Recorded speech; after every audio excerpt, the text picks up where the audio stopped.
Hello students, आज हम chapter third के बारे में बात करेंगे, 7th class and chapter third is data handling.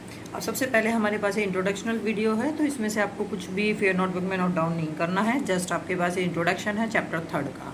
अगर आपको इंट्रोडक्शन समझ में आ गया तो आप आसानी से चैप्टर थर्ड को स्टार्ट कर सकते हैं, क्योंकि चैप्टर थर्ड में आपके पास ग्राफ्स हैं और उसके लिए आपके पास ये बहुत ज़रूरी है कि आपको पता होना चाहिए कि डाटा क्या होता है, टैली मार्क्स क्या होते हैं, फ्रिक्वेंसी क्या होती है, इस टाइप से।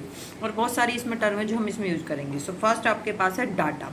डाटा क्या होता है? नंबर, जैसे डाटा एक तरह का कलेक्शन होता है।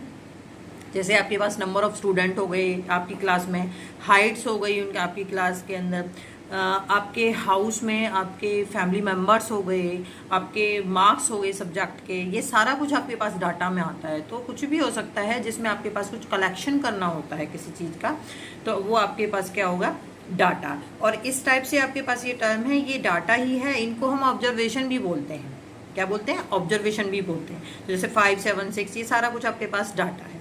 अब यहाँ पर आपके पास आता है टैबुलर फॉर्म। टैबुलर फॉर्म में क्या होता है कि एक तरफ आपके पास मार्क्स दे रखे होते हैं, एक आपका टैली मार्क्स होता है और थर्ड आपके पास फ्रिक्वेंसी होती है। मार्क्स वही है जो आपके पास कितने मार्क्स आए हैं। जैसे मान लो मैंने ये एग्जाम्पल लिया, अब इसमें आपके पास देखो, एक तो 4 है, 5 है, 6 है, 7 है, 8 एंड 9। तो मैंने मार्क्स के नीचे लिख दिया 4, उसके बाद 5, 6, 7, 8, 9 लिख दिया मार्क्स के नीचे। अब टैली मार्क्स की बात आती है और एक फ्रिक्वेंसी। फ्रिक्वेंसी क्या होती है कि कोई भी नंबर है, कोई भी आपके पास ऑब्जर्वेशन है, वो कितने टाइम्स आई हुई है, तो वो आपके पास क्या होती है? फ्रिक्वेंसी। अब जैसे 4 है, 4 आपके पास देखिए कितने टाइम्स आया हुआ है, 4 आपके पास सिंगल टाइम है, तो फ्रिक्वेंसी इसकी क्या हो गई? 1। अब ऐसे 5 है, 5 को देखते हैं हम कितने टाइम्स है, 1, 2, 3 टाइम्स है 5, तो आपके पास इसकी फ्रिक्वेंसी क्या हो गई? 3। 6 देखते हैं, 6 कितने टाइम्स है? 1 टाइम है, 1 लिख दोगे। 7 कितने टाइम्स है? 1, 2 टाइम्स है, तो 7 को हमने 2 टाइम्स में लिख दिया। 8 कितने टाइम्स है आपके पास? देखिए 8 इसके अंदर 2 टाइम्स, तो 8 के लिए भी हमने 2 लिख दिया। 9 आपके पास कितने टाइम्स है? 9 सिंगल टाइम्स। तो फ्रिक्वेंसी क्या हो गई? कोई भी ऑब्जर्वेशन है वो कितने टाइम्स आपके पास आई हुई है, ये आपके पास क्या होगी? फ्रिक्वेंसी। क्लियर? अब आता है टैली मार्क्स। टैली मार्क्स में हम लाइंस के थ्रू बताते हैं। जैसे 1 है तो 1 के लिए हमने सिंगल 1 लाइन ड्रॉ कर देंगे। 3 है, 3 के लिए 1, 2, 3 लाइन ड्रॉ हो जाएंगी। फिर दोबारा से 1 है, 1 के लिए सेम यही टर्म हो गई। 2 के लिए 1, 2 लाइन्स हो गई 2 के लिए, फिर दोबारा 2 लाइन्स हो गई 1 के लिए 1 लाइन। अच्छा, अब इसमें टैली मार्क्स में आप 1 to 4 तक तो आसानी से कर लोगे। अगर 5 आता है तो 5 को कैसे लिखोगे टैली मार्क्स? 1, 2, 3, 4 लाइन ड्रॉ करने के बाद आपको ऐसे कट कर देना है, तो ये आपके पास क्या हो जाएगा? 5। अगर मैं 6 लिखना चाहती हूँ तो कैसे लिखेंगे? 1, 2, 3, 4, और ये हो गया 5 के बाद 6। क्लियर? तो आपके पास 5, 10, 15 ये जो नंबर आएंगे उसमें आपके पास इस तरीके से कट होता हुआ चला जाएगा। तो ये तो रही आपके पास टैली मार्क्स और फ्रिक्वेंसी की बात। फ्रिक्वेंसी दोबारा रिपीट कर देती हूँ, जो ऑब्जर्वेशन जितने टाइम्स आई हुई है वो आपके पास फ्रिक्वेंसी होगी। टैली मार्क्स को आप इस फॉर्म में लिखोगे, 5 या उससे ग्रेटर है तो 5 को हम 4 ऐसे लाइन्स ड्रॉ करके कट कर देंगे। 6 आता है तो आपके पास उसमें एक और लाइन एडअप हो जाएगी। अब इसमें नेक्स्ट टॉपिक आता है mean, median, range and mode. ये टॉपिक आपका स्टार्ट हो रहा है, मीन, मीडियन, रेंज, मोड। तो सबसे पहले हम इसमें रेंज की बात करते हैं। रेंज हमारे पास क्या होता है? Highest minus lowest. अगर मैं इसी ऑब्जर्वेशन की बात करती हूँ तो इस ऑब्जर्वेशन में हाईएस्ट क्या है? हाईएस्ट टर्म क्या है? 9, और लोएस्ट टर्म क्या है इसमें? 4। तो हाईएस्ट माइनस लोएस्ट, तो रेंज क्या होगी आपके पास? 5। क्लियर? तो रेंज क्या होगी आपके पास? Highest minus lowest. Next topic आपका आता है मीन। मीन क्या होता है? Sum of all observation upon number of observation. जितने भी ऑब्जर्वेशन है उन सब का सम करना है और अपॉन में उसके नंबर ऑफ ऑब्जर्वेशन। अब जैसे मैं एग्जांपल लेके चलती हूँ, आपके पास है 5, 3, 7, 2 एंड 1, ये ले लिया मैंने। अब आपके पास 3 ले लीजिए, ये आपके पास है। अब यहाँ पर हमें क्या करना है? इनका सम करना है। तो सबसे पहले अगर मैं मीन निकालती हूँ तो मीन में क्या है? सम ऑफ ऑल ऑब्जर्वेशन, 5 + 3 + 7 + 2 + 3, सबको एडअप कर लिया। अब नंबर ऑफ ऑब्जर्वेशन कितनी है? काउंट कर लीजिए, 1, 2, 3, 4, 5, टोटल कितनी हो गई? 5।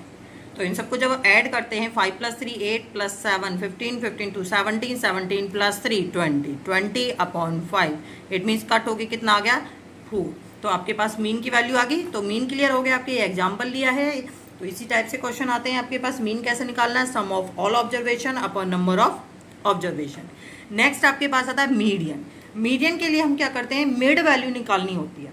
तो लेकिन इस मीडियन में जैसे आप हायर क्लासेस में जाते जाओगे, जैसे आप 8th 9th में जाते हो, 10th में जाते हो, तो उसमें मीडियन निकालने के अलग अलग मेथड स्टार्ट हो जाते हैं, क्योंकि वो ग्रुप फ्रिक्वेंसी में होता है। तो सिंगल जब आपके पास दे रखा होता है, ऐसे टर्म दे रखी होती है, तो उसको हम असेंडिंग या डिसेंडिंग ऑर्डर में लिखते हैं। तो मैंने सबसे पहले इसे असेंडिंग ऑर्डर में लिखा। किसी भी ऑर्डर में लिख सकते हो आप, असेंडिंग या डिसेंडिंग ऑर्डर में। तो मैंने इसे असेंडिंग ऑर्डर में लिखा। इट मीन्स आपके पास सबसे पहले क्या आएगा, 2, उसके बाद 3, उसके बाद 4 एंड फिर 6 एंड लास्ट 9। ये टर्म आ गई। अब मुझे इसमें से मिड टर्म निकालनी है। तो 1 2 1 2 दोनों पीछे आगे पीछे दोनों से 2 2 छोड़ दिए, तो 4 आपके पास मिड में आ गया। तो ये क्या हो गई आपके पास, मीडियन। क्लियर, मीडियन समझ में आ गया। अगर मान लो इसमें एक टर्म और होती, मान लो यहाँ 10 होता, तो मुझे यहाँ 10 लिखना था, लिख दिया। अब अगर मैं मिड में देखती हूँ तो ये दोनों लास्ट में छोड़ दिए, ये दोनों लास्ट में छोड़ दिए। मिड में तो मेरे पास ये 2 टर्म बची। तो मैं मिड में जब मेरे को निकालना हो तो इन दोनों का मैं मीन निकालूंगी, इन दोनों को एडअप करूंगी और उसके बाद फिर इसको 2 से डिवाइड कर दूंगी। तो 10 डिवाइडेड बाई 2, मीडियन क्या हो जाएगा आपके पास, 5। क्लियर, जो भी वैल्यू दे रखी है पहले उसे असेंडिंग या डिसेंडिंग ऑर्डर में लिखना है, फिर उसमें से मिड वैल्यू फाइंड आउट करनी है।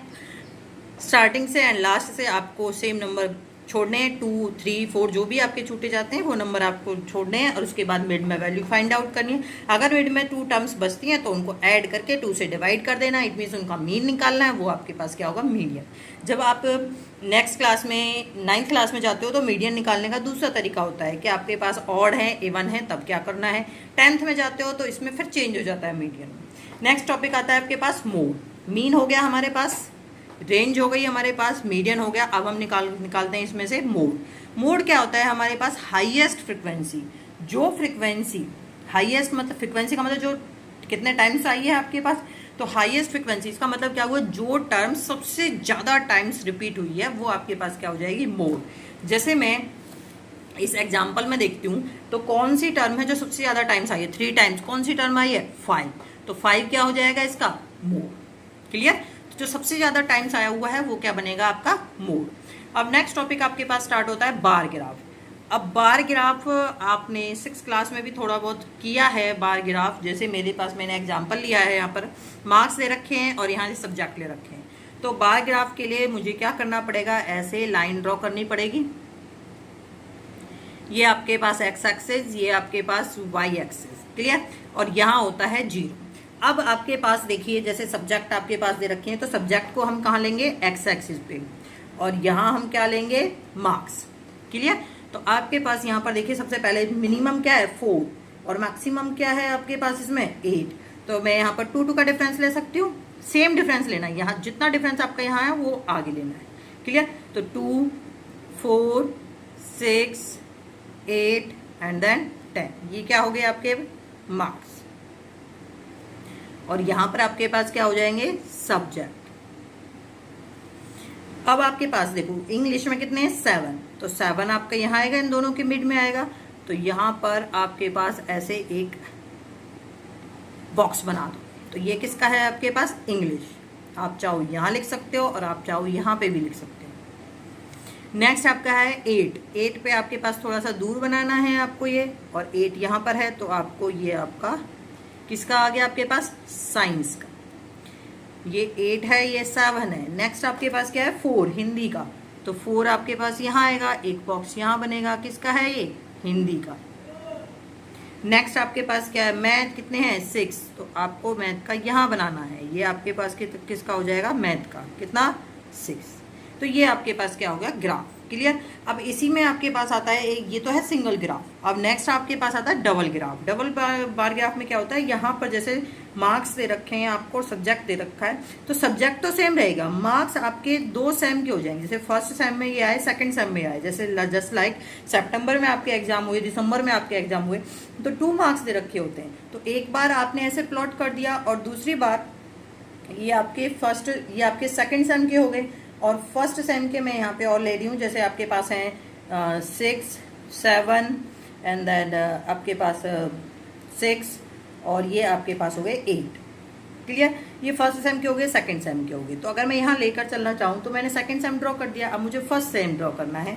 तो आप यहीं पे करोगे 6, पहले क्या है 6, तो छोटा सा ऐसे ड्रॉ कर दो और इसको ऐसे दूसरा नेम दे दो, थोड़ा अलग हो जाएगा। दूसरा फिर आपके पास क्या है 7, 7 यहाँ पर ड्रॉ कर दो 7, ये आपके पास हो जाएगा। नेक्स्ट आपके पास क्या है 6, इसमें आपके पास 6 कहाँ आएगा, ऊपर जाएगा, ये ड्रॉ हो। यहाँ पे थोड़ा स्पेस कम है, आपको इक्वल इक्वल लेना, जितना ये लेना है उतना ही आपको ये दूसरे वाला लेना है। फिर उसके बाद है 8, 8 आपका कहाँ जाएगा, इससे थोड़ा सा ऊपर जाएगा, इसके साथ ही ड्रॉ हो जाएगा। ये आपके पास फर्स्ट सेम का, तो ये डबल बार ग्राफ हो। क्लियर। अब नेक्स्ट टॉपिक है आपके पास प्रोबेबिलिटी। प्रोबेबिलिटी क्या होती है, प्रोब इट मीन्स संभावना, किस चीज़ की कितनी संभावना है। तो प्रोबेबिलिटी का फॉर्मूला क्या होता है, number of favourable outcomes upon total number of outcome. अब जैसे मेरे पास कॉइन है, कॉइन को मैंने टॉस किया तो मेरे पास 2 टर्म्स आती हैं, एक आती है हेड, दूसरी होती है मेरे पास टेल। क्लियर, 2 टर्म्स आती हैं। और एक हमारे पास है डाइस, डाइस को अगर मैं टॉस करती हूँ तो 1 2 3 4 5 एंड 6 ये टर्म्स आती हैं। तो अब आपके पास देखो हेड आने की प्रोबेबिलिटी क्या होगी, तो number of favourable outcomes means उसने हेड बोला है, तो हेड आपका सिंगल टाइम्स आया है तो क्या हो जाएगा 1 फेवरेबल आउटकम्स, और टोटल नंबर ऑफ आउटकम्स कितनी हो गई 2। तो प्रोबेबिलिटी क्या हो गई कॉइन की 1/2, हेड आने की भी और टेल आने की भी। इसी तरीके से डाइज में हम लेके चलते हैं, हमसे बोला है 3 की प्रोबेबिलिटी। अब 3 डाइज में सिंगल टाइम्स आया हुआ है तो फेवरेबल आउटकम्स क्या हो गई 1 टाइम आया हुआ है। आपको 3 नॉट नहीं लिखना, कितने टाइम्स आया हुआ है ये लिखना है, और वो आपके पास क्या है 1। टोटल नंबर ऑफ आउटकम्स कितनी हो गई टोटल 6, तो प्रोबेबिलिटी क्या होगी 1/6। अगर मैं कहती हूँ कि आपके पास नंबर्स आने चाहिए कौन से 2 से ग्रेटर, 2 से ग्रेटर,